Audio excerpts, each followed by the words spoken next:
નમસ્કાર, નિર્માણ ન્યૂઝની વિશેષ રજૂઆત ઝીરોર કાર્યક્રમ સાથે હું છું યજ્ઞ ત્રિવેદી। દર્શક મિત્રો, આજે ઝીરોર કાર્યક્રમમાં વાત કરવાની છે વડાપ્રધાન નરેન્દ્ર મોદીની જે વિદેશ યાત્રા અત્યારે તો જોવા મળી રહી છે તેના લઈને। વડાપ્રધાન નરેન્દ્ર મોદી જે સૌથી પહેલાં તો જાપાન ખાતે ગયા હતા, ત્યાં G7 સમિટમાં તેમણે ભાગ લીધો હતો। ત્યારબાદ પાપુઆ ગિનીમાં ન્યૂ ગિનીમાં પણ તેઓ ગયા હતા। ત્યાંના પ્રધાનમંત્રી સાથે મુલાકાત કરી, પ્રધાનમંત્રી ક્યાંક તેમના ચરણ સ્પર્શ કરીને આશીર્વાદ પણ મેળવ્યા। અને સાથે હવે ઓસ્ટ્રેલિયા ખાતે અત્યારે તો તેઓ મુલાકાતે છે, 2 દિવસ ખાતે ઓસ્ટ્રેલિયા છે, ભારતીય સમુદાયને સંબોધવાના છે। ત્યાંના પ્રધાનમંત્રી એન્થની અલ્બનીઝ સાથે પણ ખાસ તેમની મુલાકાત અત્યારે તો ગોઠવાઈ રહી છે। વડાપ્રધાન નરેન્દ્ર મોદી જે એક બાદ એક છે અત્યારે તો વિદેશ પ્રવાસ કરી રહ્યા છે, તે કેટલા કારગર છે અત્યારના સમયમાં વૈશ્વિક સ્તરે, તેની ઉપર અત્યારે તો વાત કરવી છે। કારણ કે વૈશ્વિક સ્તરે વડાપ્રધાન નરેન્દ્ર મોદીનું જે પ્રમાણે અત્યારે તો તેમની સાથે મુલાકાતો થઈ રહી છે, ક્યાંક અત્યારે તો કદ વધ્યું છે કે નહીં તેના લઈને પણ એક સવાલ યથાવત છે। પણ તેની સાથે જ્યારે એક બાજુ રશિયા સાથે પણ તેમને જે સારા એવા સંબંધ છે અને બીજી બાજુ જે ઝેલેન્સ્કી સાથે પણ તેમના દ્વારા મુલાકાત કરવામાં આવી હતી, ક્યાંક રશિયા અને યુક્રેન વચ્ચેનું યુદ્ધ છે તેને લઈને પણ તેમાં ક્યાંક ચર્ચા કરવામાં આવી હતી। ત્યારે વડાપ્રધાન નરેન્દ્ર મોદીનો આ વિદેશ પ્રવાસ અત્યારે તો કેવો રહ્યો છે તેની ઉપર ચર્ચા વિચારણા કરવાની છે। આ મુદ્દા ઉપર ચર્ચા વિચારણા કરવા માટે અમારી સાથે જોડી ગયા છે ચેતનભાઈ ત્રિપાઠી કે जो राजकीय विश्लेषक है, साथ साथ डॉक्टर अनिल पटेल के जो भाजपा नेता है, डॉक्टर निकुल पटेल के जो कांग्रेस नेता है। जी आप त्रणों सौ पहला तो स्वागत है।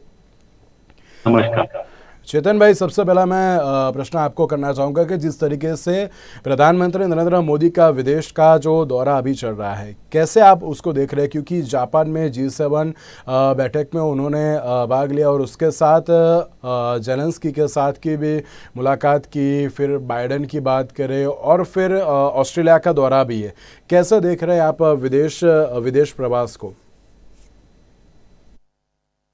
देखिए, मैं लगातार ये बात कहता हूं कि ये जो सदी है, ये भारत की सदी है। पूरा विश्व भारत की तरफ उम्मीद की नजर से देख रहा है, उम्मीद भरी नजर से देख रहा है। और उसकी एक बानगी अभी जब प्रधानमंत्री मोदी G7 में हिस्सा लेने गए हैं, जिस तरीके से उनका जो 3 देशों का दौरा है उसके दौरान हमको देखने को मिली। आप पहली बात समझिए कि जो अमेरिका है और जिस तरीके से वहां पे जो बिडेन ने जिस गर्मजोशी के साथ उनका स्वागत किया है, उनसे गले मिले हैं, उनसे ऑटोग्राफ की बात कर रहे हैं, तो ये एक बानगी है इस बात की कि किस तरीके से विश्व की तमाम आर्थिक महाशक्तियां जो हैं वो भारत की तरफ देख रही हैं, किस तरीके से वो भारत के नेतृत्व को स्वीकार कर रही हो, किस तरीके से जो ये गर्मजोशी है ना, इससे चाइना और पाकिस्तान कितना असहज हो रहे हैं। वास्तविकता में आप कि एक समय होता था जब एशिया का नेतृत्व करता था चाइना, ठीक है। आज जो स्थिति है उस स्थिति में लोग भारत के नेतृत्व को ज्यादा स्वीकार कर रहे हैं, जो विश्व की अन्य महाशक्तियां हैं, in comparison to anyone else. और उसका बहुत ज्यादा श्रेय जाता है जो वर्तमान हमारा नेतृत्व है, जो हमारे प्रधानमंत्री जी हैं। अब देखिए ना, अभी अमेरिका की एक रेटिंग एजेंसी है, उसने अप्रूवल रेटिंग में 78% अप्रूवल के साथ मोदी जी को सर्वश्रेष्ठ नेता घोषित किया, सबसे ज्यादा लोकप्रिय नेता घोषित किया, एक ऐसा नेता जिसका सबसे ज्यादा अनुमोदन है, ऐसा नेता घोषित किया। एक बहुत बड़ी बात है जब उसी रेटिंग में जो बिडेन, जो अमेरिका के राष्ट्रपति है, उनकी जो रैंकिंग है वो 6ठे नंबर पर है। तो वहां पर हमको ये बहुत महत्वपूर्ण विषय है ये, और इसको मुझे लगता है किसी भी दलगत बात से ऊपर उठकर देखना चाहिए। एक भारतीय के रूप में ये हम सबके लिए गर्व का विषय है। और जिस तरीके से मैं आपको बता रहा हूं कि FIPIC की मीटिंग के दौरान भी जब मोदी जी उसकी सहभागिता कर रहे थे उसका, तभी लगातार लोग ये देख रहे थे कि किस तरीके से मोदी जी देखते हैं, मोदी जी का जो प्रोस्पेक्ट है। जैसे उन्होंने ज़ेलेंस्की को भी जब अपनी तरफ से पूरा संभावना दी, उनको इस बात का भरोसा दिलाया कि आपके साथ कोई भी चीज गलत नहीं होगी, और भारत कहीं ना कहीं भारत ने ये बात एकदम क्लियर कर दी कि वो किसी अन्याय के साथ नहीं है। और ये आप लोग अपना स्टैंड क्लियर रखना विश्व की राजनीति में, वैश्विक राजनीति में, ये बहुत जरूरी होता है किसी भी देश के लिए, किसी भी विकासशील देश के लिए, किसी भी देश के लिए जो अपने को ऐसा देख रहा हो कि आने वाले समय में मैं नेतृत्व करूंगा। तो अगर आप किसी भी, जब आप पूरे वैश्विक स्तर पर नेतृत्व करने की बात करते हैं ना, तो आपको अपने स्टैंड को बहुत क्लियर रखना होता है। और मोदी को मैंने इस चीज में देखा है कि जो हमारे प्रधानमंत्री मोदी जी हैं, उनकी कूटनीतिक समझ बहुत मजबूत है। वो तमाम सामरिक मामलों में बहुत ही क्लियर रखते हैं। एक तरफ वो रशिया में के जो राष्ट्रपति है, प्रधानमंत्री है, उनके साथ बहुत ही क्लियर रख रहे हैं कि हम आपके साथ संबंध खराब नहीं कर रहे हैं, लेकिन हम अन्याय के साथ नहीं है, हम विश्व में शांति के, देखिए हम गांधी के देश से आने वाले लोग हैं, हम विश्व शांति का संदेश देने वाले लोग हैं। तो हम ये कह रहे हैं कि किसी भी तरीके की युद्ध और युद्ध से पनपी हुई जो परिस्थितियां होती है, हम उसमें उस देश के साथ खड़े होंगे जो पीड़ित होगा। हम किसी भी शोषक देश के साथ नहीं खड़े हो सकते, भले ही हमारे संबंध कैसे भी रहे हो, भले वो कोई कितनी भी बड़ी महाशक्ति हो। और जिस तरीके से मोदी की विश्व में स्वीकार्यता है, आज देखिए ना, आज वो ऑस्ट्रेलिया जाते हैं, वहां जो स्वीकार्यता होती है, या जिस तरीके से जब वो आपके किसी अन्य देश में भी जाते हैं तो किस तरीके से उनको जो स्वीकार्यता मिलती है, वो बहुत बड़ा विषय है। और उसी का ये परिणाम है कि आज जो है पूरे देश में, पूरे पूरे विश्व में कहीं ना कहीं मोदी के नाम का डंका बज रहा है। लगातार आपको ये देखने को मिलेगा, आज ही नहीं, मैं पिछले 8 वर्षों से देख रहा हूं, जब से देश के प्रधानमंत्री मोदी बने हैं, उन्होंने न सिर्फ भारत में अभी तो पूरे विश्व में ये मैसेज देने की कोशिश की है कि ये सदी, ये दशक भारत की सदी है। भारत इस सदी में विश्व का नेतृत्व करेगा। वो लगातार अपने क्रियाकलापों से, अपने तमाम डिसीजन से आप देखिए ना, विश्व के उन्होंने तमाम ऐसे देशों का, जैसे अभी आप जिक्र कर रहे थे कोको गिनी में ही, आप जिस तरीके से प्रधानमंत्री, पहली बार कोई प्रधानमंत्री वहां गया है भारत की तरफ से, तो ये बहुत बड़ा एक उन्होंने मैसेज देने की कोशिश की है कि हम किसी को छोटा बड़ा नहीं समझते। कोई देश जिसका राजनीतिक महत्व कम हो सकता है, हम वहां भी जा रहे हैं, और वहां से भी उसी तरीके का, देखिए वहां के प्रधानमंत्री ने उनके पैर छू करके अभिवादन किया। ये कहीं ना कहीं भारतीय संस्कृति की एक्सेप्टेंस है विश्व में। देखिए होता क्या है, नॉर्मली लोग हाथ मिला करके लोगों का स्वागत करते हैं, लेकिन जिस तरीके से उन्होंने पैर छुआ, ये आप एक बहुत बड़ा सिंबॉलिक एक्सेप्टेंस है पूरी दुनिया के सामने। और जब आप एक, वैसे भी एक नियम है कि अगर आप अपने से छोटे के सामने विनम्र होकर के जाते हैं तो वो इसी तरीके से आपका स्वागत करता है। तो कहीं ना कहीं वो राष्ट्राध्यक्ष बहुत शुक्रगुजार होंगे कि मोदी जी वहां आए। इसके अलावा मैं आपको एक चीज और बताता हूं, जब कोविड चल रहा था, जब कोविड के समय महामारी थी, जब तमाम विश्व के तमाम शक्तिशाली देश, सामर्थ्य देश अपनी समस्याएं नहीं सुलझा पा रहे थे, अपने यहाँ तमाम चिकित्सीय सुविधाएं उपलब्ध नहीं करा पा रहे थे, उस समय मोदी जी ने न सिर्फ लोगों को वैक्सीन उपलब्ध कराई, बल्कि अनाज और अन्य तमाम तमाम तरीके की सुविधाएं लोगों को मुहैया कराई। ठीक है, तो ये श्रीलंका में जब संकट आया, तब भी मोदी जी सबसे आगे आकर के उन्होंने कहा कि हम आपके संकट के समय साथ खड़े। तो मोदी जी जो लगातार विश्व के तमाम देशों के सामने अपना रुख रखते हैं, उससे उनकी एक्सेप्टेंस बढ़ी है और इसका फायदा भारत को मिल रहा है।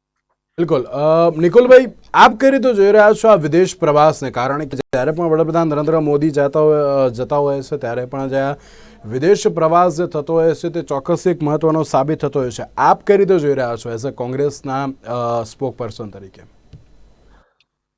વડાપ્રધાન જ્યારે કોઈ બી દેશને પ્રવાસ કરે છે તો ડેફિનેટલી દેશના હિતમાં કોઈ કાર્ય થઈ રહ્યા છે એવું બધાનું માનવું હોય છે, અને થવું બી જોઈએ, કારણ કે પ્રધાનમંત્રી જઈ રહ્યા છે ત્યાં જે બી કૂટનીતિ કે આર્થિક નિર્ણયો કે જે બી વેપાર દ્રષ્ટિએ નિર્ણયો એ બધા દેશ હિતમાં લેવાતા હોય. અને જ્યારે ખાસ કરીને આપણા પ્રધાનમંત્રીની વાત કરીએ તો એમનું વ્યક્તિત્વ એટલું સવિશેષ થઈ ગયું છે આજે વિશ્વભરમાં કે એમને બધા લોકો માને છે, સમજે છે. પરંતુ વિપક્ષ તરીકે હું એક અલગ રીતે બી એને કહેવા માંગીશ કે આપણને ખ્યાલ છે કે 2014માં પ્રધાનમંત્રી નરેન્દ્રભાઈ મોદી હતા અને વિદેશ મંત્રી સુષ્મા સ્વરાજજી હતા. પણ એક તે સમયની મને એક પેપરનો આર્ટિકલ અને જે રમૂજ હતી એ યાદ આવે છે કે સુષ્મા સ્વરાજની સરનેમ સ્વરાજ છે એટલે ભલે વિદેશ મંત્રી રહ્યા પણ એ સ્વરાજ સાચવે છે, અને પ્રધાનમંત્રી પ્રવાસ મંત્રી તરીકે પોપ્યુલર થઈ ગયા. એટલે ત્યારે પ્રધાનમંત્રી દેશમાં રહેતા હતા ને એક ન્યૂઝ હતા. આજે બહુ વર્ષો પછી, કોવિડ પછી પ્રધાનમંત્રી પાછા ફરવા નીકળ્યા છે, તો અમને એવી આશા છે કે ભૂતકાળમાં જેટલા બી પ્રવાસ થયા એનાથી દેશને કેટલો ફાયદો થયો. આપણે ઘણા આર્ટિકલ્સ મેં વાંચ્યા હતા જેમાં કરોડોના ખર્ચા થયા હતા, પણ આર્થિક ફાયદા દેશને કેટલા થયા એના માટે હજી બી કોઈ જગ્યાએ સક્ષમતાપૂર્વક પુરવાર નથી થઈ શક્યા, અને દેશની પરિસ્થિતિ એવી ને એવી જ હોય ઘણીવાર. હા, વ્યક્તિ વિશેષ તરીકે એમનું વ્યક્તિત્વ ઊંચું થયું છે, એમને લોકો ખૂબ સરસ રીતે, સરાહનીય રીતે એમને આવકારે છે, માન સન્માન આપે છે, કારણ કે આપણે એક વિશ્વની સૌથી મોટી વસ્તી ધરાવતો દેશ છે, આપણે એક સારું એવું મોટું અર્થતંત્ર બની રહ્યા છે. તો આ બધા મુદ્દાઓના લીધે એ થઈ રહ્યું છે. પરંતુ પ્રધાનમંત્રી જાય તો આવકારદાયક વસ્તુ છે, પરંતુ જ્યારે બી એ ત્યાં જાય તો દેશ હિતમાં અને દેશને કેટલો ફાયદો થાય એના માટે બી કામગીરી થાય એવું અમારી વિપક્ષ તરીકે માંગણી છે. પણ આ બધાની વચ્ચે એટલું જ કહીશ કે પ્રધાનમંત્રી તરીકે એમને જવું જ જોઈએ અને આપણા દેશને આગળ લાવવું જોઈએ, પરંતુ કેટલો ફાયદો થશે કેટલું નુકસાન એ આવનારા દિવસોમાં જોવાનું રહ્યું. જ્યારે વડાપ્રધાન નરેન્દ્ર મોદીની વાત થતી હોય, વડાપ્રધાન નરેન્દ્ર મોદી જ્યારે પણ આ પ્રમાણે જે વિદેશ મુલાકાતે જતા હોય છે, ક્યાંક વિદેશ મુલાકાતને મહત્ત્વની ગણવામાં આવતી હોય છે, મહત્ત્વતા તો અત્યારે આપવામાં આવતી હોય છે, પણ ક્યાંક વિપક્ષ દ્વારા એક સવાલ એ જ થતો હોય છે કે એનો ફાયદો કે નુકસાન અત્યારે તો કઈ રીતનું, કારણ કે નો ડાઉટ વિદેશમાં જઈને અત્યારે તો ભારત જે પોતાનું સ્ટેન્ડ મૂકતું હોય છે ઘણી યોગ્ય બાબત છે, પણ અત્યારે વિપક્ષ પણ ક્યાંક સવાલ કરી રહ્યું છે. અનિલભાઈ, સૌથી પહેલા આપ અનમ્યુટ કરજો પ્લીઝ.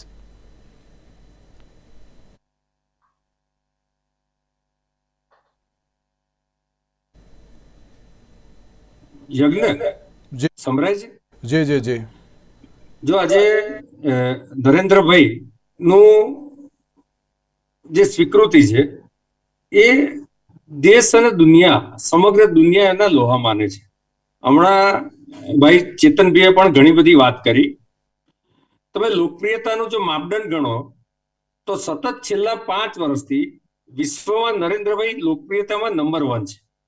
મારા કોંગ્રેસના મિત્ર નિકુલભાઈએ નરેન્દ્રભાઈના વિદેશ પ્રવાસને એના વખાણ કર્યા, અને સ્વાભાવિક છે કે વિપક્ષ તરીકે શું ફાયદો થયો એ વિષય મૂક્યો. મને એવું લાગે છે કે આજે દુનિયા જ્યારે ગ્લોબલ વિલેજ છે ત્યારે એમાં ભારતના બાયલેટરલ રિલેશન દુનિયાના જુદા જુદા દેશો સાથે, અને જ્યારે જુદી જુદી યુએનની મંચ હોય કે G7 હોય કે G20 હોય કે ક્વાડ હોય, આ જુદા જુદા વૈશ્વિક મંચો છે, એમાં જે મલ્ટીલેટરલ રિલેશન છે એમાં નરેન્દ્રભાઈના 2014 પછી જે પ્રકારે એમણે મહેનત કરી છે એના કારણે આજે વિશ્વમાં નહીં ફક્ત નરેન્દ્રભાઈનું નામ, પરંતુ દેશના બધા જ નાગરિકો આજે ગર્વથી પોતે ઇન્ડિયન છે એવું એનઆરઆઈ પણ કહી શકે છે. તમે જેટલા બી તમે જુઓ ઇન્ટરવ્યુઝ જુદી જુદી ચેનલો પર, તો દુનિયાના જુદા જુદા દેશોના જે એનઆરઆઈ છે એ પોતે પણ એવું કહે છે કે નરેન્દ્રભાઈના આવ્યા પછી અમારા દેશ સાથેના અમારા બિઝનેસ વધ્યા, અમારું મહત્વ પણ વધ્યું, અને અમને હવે જયારે ઇન્ડિયા આવીએ છીએ, હું હમણાં જ એક ચેનલ જોતો હતો 10 મિનિટ પહેલા, કે જયારે અમે ઇન્ડિયા આવીએ છીએ ત્યારે પણ અમને એ ફેરફાર દેખાય છે. મૂળ વિષય એ છે કે નરેન્દ્રભાઈએ એમના પ્રધાનમંત્રી પદ સંભાળ્યા પછી દુનિયાના એવા દેશો સાથે પણ સંબંધો વધાર્યા કે આઝાદી પછીના ઇતિહાસમાં દેશના વડાપ્રધાન એવા કોઈ પણ દેશની મુલાકાત લીધી નથી. આજે જો વિચાર કરીએ તો વિશ્વ 4 જુદા જુદા ગ્રુપમાં વહેંચાયેલું છે. એમાંય ખાસ કરીને જેમ ગઈકાલે ત્યાં ગયા નાના દેશમાં, પપુઆ વાળા દેશમાં, પપુઆ ન્યૂ ગિનીમાં અને ફિજી, તો મને એવું લાગે છે કે વિશ્વમાં જે એક બીજું એક ગ્રુપ છે કે જે ગરીબ અને કદાચ વિકસિત દેશો નથી, એવા દેશને પણ આજે નરેન્દ્રભાઈમાં એક શ્રદ્ધા જાગી છે, એક વિશ્વાસ જાગ્યો છે, અને એમ લાગે છે કે વિશ્વના પટલ પર જ્યારે કોઈ પણ પ્રશ્નો ઉભા થશે તો નરેન્દ્રભાઈ મોદી અને ભારત એ અમારું નેતૃત્વ કરશે અમારા વતી. જે વિકસિત દેશો છે, યુએસએ થી માંડીને રશિયાથી માંડીને જુદા જુદા દેશો, આ બધા દેશો સાથે સંબંધ તો છે જ, યુએનના બધા દેશો સાથે સીધા સંબંધો છે, પરંતુ અગત્યનો મુદ્દો યજ્ઞ છે કે નરેન્દ્રભાઈ શા માટે લોકપ્રિય છે. આજે વિશ્વમાં એમની 2014 પછીની જે કામગીરી છે એમાં જે ઇન્ક્લુઝિવ ગ્રોથ, એમની ડેવલપમેન્ટ પોલિસી હોય, એમનું કરપ્શન ફ્રી ગવર્નન્સ હોય, એમની ઇકોનોમિક પોલિસી જેમાં આત્મનિર્ભર એક્સપોર્ટ થી માંડીને બધું થઈ જાય, અને એમનું વિઝનરી ગવર્નન્સ પ્લાનિંગ કે જેમાં ઝીરો કાર્બન થી માંડીને વૈશ્વિક એન્વાયરમેન્ટ થી માંડીને જુદા જુદા વિશ્વ પટલ પર જે વિષયો મૂકે છે, એમનો જે વૈશ્વિક સમસ્યાનો અભ્યાસ છે, આજે યુએનના ફ્લોર પર બી એ રશિયાને પણ સંભળાઈ દેતા હોય છે અને યુક્રેન અને યુએસએ ને પણ સંભળાઈ દેતા હોય છે. એટલે વૈશ્વિક સમસ્યાના સમાધાનના એમની પાસે અનેક અર્થપૂર્ણ ઉપાયો બી છે. એ પોતે સ્પષ્ટ વક્તા છે, અને એ જે સ્પષ્ટ વક્તા છે એમના વિચારો અને વાતને એ વળગી રહે છે. એટલા જ માટે આજે વૈશ્વિક પટલ પર એમની વિશ્વસનીયતા પણ વધી છે. એમના ક્લેરિટી ઓફ થોટ્સ તો આપણે જાણીએ જ છીએ. ઇવન આજે જે રીતે એમને વિશ્વમાં લગભગ 9 અને જૂના 9 દેશોએ એમનું સર્વોચ્ચ સન્માન આપ્યું હતું, જેમાં સાઉદી બી આવી જાય, અફઘાનિસ્તાન બી આવી જાય, ફિલિસ્તાન બી આવી જાય, યુએ બી આવી જાય, બહેરીન બી આવી જાય, અમેરિકા બી આવી જાય, માલદીવ બી આવી જાય, ભૂતાન બી આવી જાય. એની સાથે 2 બીજા દેશ પણ વધ્યા. આ દેશો સામેથી એમને સર્વોચ્ચ સન્માન આપે છે. અને ગલ્ફ કન્ટ્રીઝના દેશ જ્યારે આપે છે ત્યારે વિપક્ષે પણ એના સંદર્ભમાં વિચારવું જોઈએ. નરેન્દ્રભાઈ આ વિશ્વમાં જ્યારે ફરી રહ્યા છે ત્યારે પણ હંમેશા ઇન્ડિયા ફર્સ્ટનો જે એમનો મોટો છે એ મંત્ર લઈને ફરે છે. અને એટલા જ માટે આજે બાઇડન પણ એવું કહે છે કે મારે તમારા હસ્તાક્ષર સિગ્નેચર લેવી પડશે, મારા દેશમાં પણ તમે લોકપ્રિય છો. ઓસ્ટ્રેલિયાના વડાપ્રધાન પણ કહે છે. મને લાગે છે કે એમણે જે રીતે દાખલા તરીકે સંયુક્ત રાષ્ટ્રના સુધારાની જરૂર છે, જો ખાલી વિશ્વના મંચો ખાલી ચર્ચાઓ જ કરશે તો ખાલી એ બધા ચર્ચા મંચ કરશે. જે રીતે યુક્રેન રશિયાના વોરમાં યુએન નો રોલ જે પ્રભાવી રહેવો જોઈએ એ રહ્યો નથી, તો એના સંદર્ભમાં પણ એમણે યુએન ના મંચ પર કીધું, G7 માં પણ કીધું. એટલે એ સ્પષ્ટ રીતે વૈશ્વિક શાંતિ વિકાસ માટે પોતાના વિચારો વ્યક્ત કરે છે. અને એ જ કારણ છે કે નરેન્દ્રભાઈની સ્વીકૃતિ આજે વિશ્વના બધા જ દેશોમાં છે. કોંગ્રેસની તકલીફ, મારા મિત્ર નિકુલભાઈ તો બહુ સજ્જન માણસ છે, પણ રાહુલ ગાંધીની તકલીફ એ છે કે દેશ અને દુનિયામાં જ્યારે મોદીના નારા લાગે છે ને ત્યારે રાહુલ ગાંધીના પેટમાં બળતરા થાય છે. અને આ બળતરા આજની નથી. મને યાદ છે કે જાપાન ગયા હતા પહેલી વાર અને એમને ઢોલ વગાડ્યો હતા, નગારા વગાડ્યા હતા, ત્યારે પણ રાહુલ ગાંધીએ નેગેટિવ કોમેન્ટ કરી હતી. એટલે કોંગ્રેસના જે નેતૃત્વ છે, રાહુલ ગાંધી હોય કે જયરામજી હોય કે પ્રિયંકાજી હોય, એ સાચા અર્થમાં નરેન્દ્રભાઈનું આ વ્યક્તિત્વ અને એ 140 કરોડ લોકોને રિપ્રેઝેન્ટ કરે છે અને 30 વર્ષ પછીની એક મજબૂત ગવર્મેન્ટ રિપ્રેઝેન્ટ કરે છે. એટલે એક સાથે નરેન્દ્રભાઈ અને દેશની તાકાત પણ રિફ્લેક્ટ થાય છે. જી નિકુલભાઈ, સવાલ અત્યારે એ થતો હોય છે કે ક્યાંક વડાપ્રધાન નરેન્દ્ર મોદી અત્યારે હાલ તો જે વિદેશ જતા હોય છે, ભારતને અત્યારે હાલ તો રિપ્રેઝેન્ટ કરતા હોય છે, પણ ક્યાંક વિપક્ષને અત્યારે હાલ તો જે તેમની અત્યારે હાલ તો જે સર્વ સ્વીકૃતિ એ ક્યાંક જોઈ શકતા નથી, તેવો એક સવાલ થાય છે. ના, એવું નથી. જ્યારે બી કોઈ પ્રધાનમંત્રી દેશને ડેફિનેટલી આખા દેશને રિપ્રેઝેન્ટ કરે છે, અમને બી રિપ્રેઝેન્ટ કરે છે, પરંતુ વિપક્ષ તરીકે અમારો પ્રશ્નાર્થ ચિહ્ન જ્યારે પ્રધાનમંત્રી આપણા હોય અને વિદેશમાં જતા હોય અને વિદેશના લીધે આપણને દેશમાં કેટલો એનો ફાયદો થશે એના વિશે જ્યારે ચર્ચા હોય ને પોલિસી પર ચર્ચા હોય, એના ફોરેન ડાયરેક્ટ ઇન્વેસ્ટમેન્ટ પર ચર્ચા હોય કે એના ઇમ્પોર્ટ એક્સપોર્ટ પર ચર્ચા હોય કે કોઈ બી બાયલેટરલ ટ્રીટીઝ હોય, તે બધા વિષયો જ્યારે લોકસભાની અંદર ચર્ચા થતા હોય તો વિપક્ષ તરીકે અમારી ફરજ છે કે જ્યાં બી ધ્યાન દોરવા જેવું હોય સરકારનું દોરવું પડે. અને એમનાથી સમજી લો કે જેવી રીતના મેં કીધું એ પહેલા કે સુષ્મા સ્વરાજજી વિદેશ મંત્રી હતા આઈ થિંક, અને પ્રધાનમંત્રી પોતે બી ફરતા હતા, તો નો ડાઉટ ફરવું જોઈએ. પરંતુ અલ્ટિમેટલી જ્યારે દેશ હિતની વાત આવે, રાષ્ટ્રહિતની વાત આવે અને જ્યારે ઘર આંગણે એના જે લાભો ને ફાયદા થવા જોઈએ એની વાત આવે અને એ જ્યારે દેખાતા ના હોય, ભ્રષ્ટાચારની વાત કરીએ છીએ, આતંકવાદની વાત કરીએ છીએ, દેશની અંદર શું કહેવાય કે સ્વરાજની આપણે વાત કરીએ છીએ, તો ઘણી બધી વસ્તુએ જ્યારે જે તકલીફો દેખાતી હોય તો ડેફિનેટલી અમે બી પ્રતિનિધિત્વ કરીએ છીએ અને ઘણા લોકો અમારી પાસે બી અપેક્ષા રાખીને બેઠા છે. અને જ્યારે લોકોની વાત આવે, લોકતંત્રની વાત આવે ને લોકશાહીની વાત આવે અને એના જે 140 કરોડ આજે વિશ્વમાં સૌથી મોટી જનગણનાના પ્રધાનમંત્રી હોય અને એ જ્યારે લોકસભામાં જે વિદેશ પર યાત્રા કરીને આવે ને પછી જો લોકસભામાં એનો કોઈ જાતની ચર્ચા ના થાય તો એ ડેફિનેટલી એક શું કે ચિંતાનો વિષય છે. અમે તો એવું ઈચ્છીએ છીએ કે એ દરરોજ ફરવા જાય અને જઈને આવીને વિદેશ મંત્રીમાં શું, હું તો કહું છું કે પાર્લામેન્ટમાં આવીને લોકોને અવગત કરે કે આટલા આટલા ફાયદા થયા, આટલું આટલું આ થયું, આ અમે આટલી ચર્ચા થઈ, તો અમે પોતે બી ખુશ થઈશું. પરંતુ જ્યારે કશું ચર્ચા નથી થતી, ચર્ચા માટે કહેવામાં આવે ત્યારે એને એના અવકાશ નથી રહેતો, તો આવા બધા જ્યારે મુદ્દાઓ થાય ને ત્યારે એક વિપક્ષ તરીકે અમને બી ચિંતાનો વિષય થાય છે કે ખરેખર દેશના પૈસા વેડફાઈ નથી રહ્યા ને, એના માટે અમે ચિંતિત હોઈએ છીએ. બાકી આપણા વડાપ્રધાન છે, એમની કારકિર્દી, એમના નેતૃત્વ હેઠળ આપણે જે બી કાર્ય કરીશું આપણો સપોર્ટ જ રહે દેશના હિતમાં. પરંતુ દેશના હિતમાં જ્યારે અમુક વસ્તુ ના થાય તો ચિંતા બી વ્યક્ત કરવી જરૂરી છે. અનિલભાઈ, સવાલ એ થતો હોય છે કે જ્યારે કરોડોનો ખર્ચ થતો હોય છે પણ ક્યાંક હજુ ચર્ચા કરવામાં નથી આવતી, અને જ્યારે પણ વડાપ્રધાન નરેન્દ્ર મોદી બહાર જતા હોય છે તો ત્યારે ક્યાંક વિપક્ષ દ્વારા એક આક્ષેપ એવો કરવામાં આવતો હોય છે કે દેશમાં શું થાય છે એ અત્યારે તો ક્યાંક વડાપ્રધાન જોતા નથી પરંતુ બહાર વિદેશોના પ્રવાસ કરતા હોય છે. અનિલભાઈ, યજ્ઞ, જો નિકુલભાઈની વાત મને આજે ઘણા સમય પછી ડિબેટમાં હકારાત્મક લાગી. સ્વાભાવિક છે કે વિપક્ષ અને દેશની જનતા જાણવા પણ માંગતી હોય કે આનો શું ફાયદો થયો. તો જે રીતે મેં શરૂઆતમાં કીધું એમ વૈશ્વિક મંચ પર બાયલેટરલ રિલેશન પણ મહત્વના છે અને મલ્ટીલેટરલ રિલેશન પણ મહત્વના છે. બીજું એમણે જે કીધું તો નરેન્દ્રભાઈના પ્રવાસ પછી જુદા જુદા દેશો સાથે કયા કયા પ્રકારના બાયલેટરલ કોન્ટ્રાક્ટ થયા, કરારો થયા, બિઝનેસના શું થયા, વિજ્ઞાનના શું થયા, ટેકનિકલ નો હાઉના શું થયા, દરેક દેશ સાથે જે થયા હોય કરારો એ સાર્વજનિક હોય છે અને ગૂગલ પર પણ મળી જાય.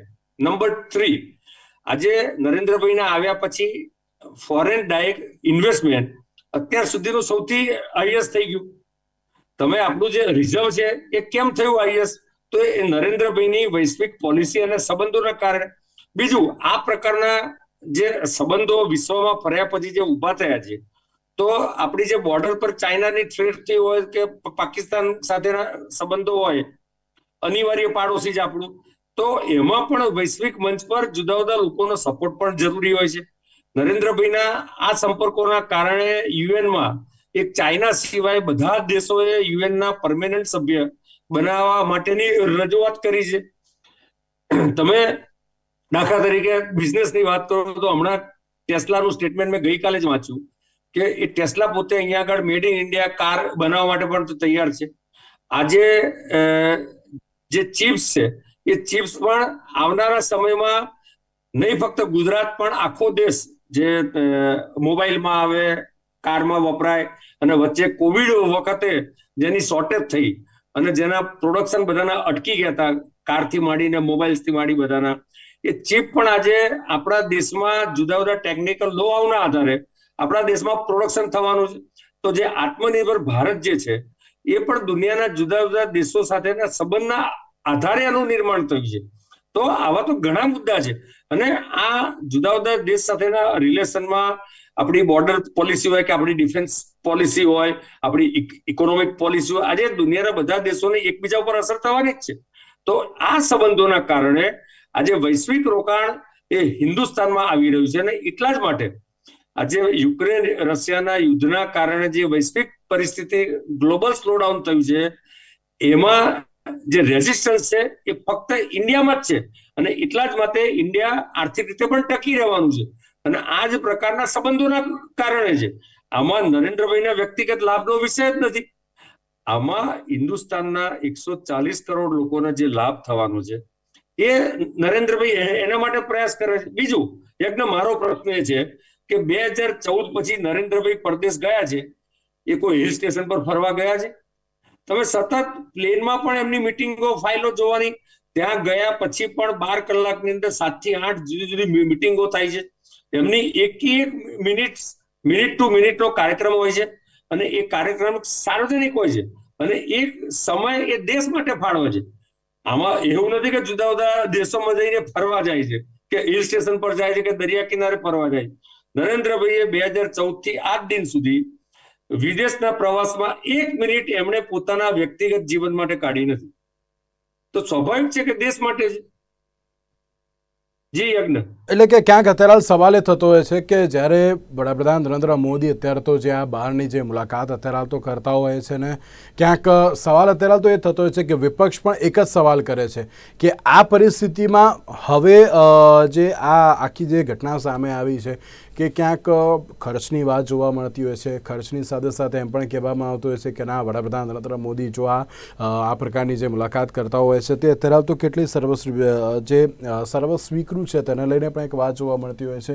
एक છેલ્લો प्रश्न है चेतन भाई, मैं आपसे एक लास्ट में एक क्वेश्चन करना चाहूँगा कि जिस तरीके से पूरे विश्व में प्रधानमंत्री मोदी जी की जो कूटनीति है सब लोग उसका सम्मान करते हैं और साथ में कोई भी देश हो, या फिर वो रशिया हो या फिर यूक्रेन हो, यूएसए हो या फिर यूके हो, सब देश अभी एक ही चीज़ कह सकते हैं कि अगर यहाँ पे कुछ भी सॉल्यूशन लाना है, कोई भी चर्चा करनी है तो प्रधानमंत्री मोदी के साथ एक बात करते हैं. क्या लगता है आपको इसके बारे में? लास्ट में आप क्या कहना चाहोगे? देखिए, मैं दो बातें इस पे कहूंगा. हमने अभी लगातार कुछ तस्वीरें देखी हैं. हमने ऋषि सुनक के साथ भी तस्वीरें देखी हैं, हमने जो बिडेन के साथ भी तस्वीरें देखी, हमने जेलेंस्की के साथ भी तस्वीरें देखी हैं, तो और लगातार सबकी बातें भी सुनी है.